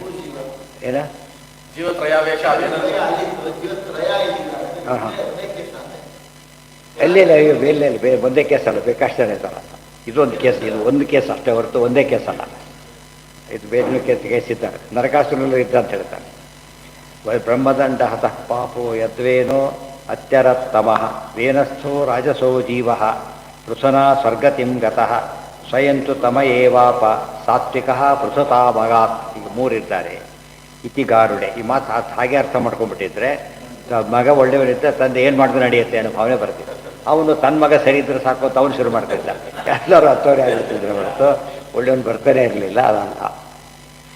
ಅಹೋ ವಯಂ ಯದ್ಯ ಪವಿತ್ರ ಕೀರ್ತೆ ತ್ವಯೈವ ನಾಥೇನ ಮುಕುಂದನಾಥಾಃ ಯದುತ್ತಮ ಶ್ಲೋಕತಮಸ್ಯ ವಿಷ್ಣೋಃ ಬ್ರಹ್ಮಣ್ಯದೇವಸ್ಯ ಕಥಾಂ ವ್ಯನಂಕ್ಷೀ. ಅಹೋ ವಯಮಿತ್ಯಾದಿ ತಸ್ತ ಪರಮೇಶ್ವರಾಪೇಕ್ಷೆಯ ಯೋ ಬ್ರಹ್ಮಕ್ಷತ್ರಮಾವಿಶ್ಯ ಇತಿ ವಚನ. ಅವರಿಷ್ಟೆಲ್ಲ ಉಪದೇಶ ಮಾಡ್ಕೊಂಡು ಹೊಡ್ತಾರೆ. ಅದನ್ನು ಏನು ಪುಣ್ಯಾತ್ಮ ನೀನು, ನಿನ್ನಿಂದ ನಮಗೆ ದೇವ್ರಿಗೆ ಕೀರ್ತಿ ಹೇಳೋ ಯೋಗ ಬಂತಲ್ಲ ಅಂತ ಹೇಳ್ತಾರೆ. ನೋಡೋದಕ್ಕೆ ಅನ್ನಿಸ್ತೈತೆ ಆ ಪ್ರಕಾರ. ಮತ್ತೆ ಇವರೇ ದೊಡ್ಡವರು ಅಲ್ಲ. ಅಹೋ ವಯಂ ಹಿ ಅದ್ಯ ವಿಚಿತ್ರ ಕೀರ್ತೆ ತ್ವಯೈವ ನಾಥೇನ ಮುಕುಂದನಾಥಾಃ. ಇನ್ನಂಥ ರಾಜ ಇದ್ದರೆ ದೇವರೇ ಇದ್ದಾಗ ಲೆಕ್ಕ. ಒಳ್ಳೆ ರಾಜ ಸಿಕ್ಕರೆ ಏನರ್ಥ?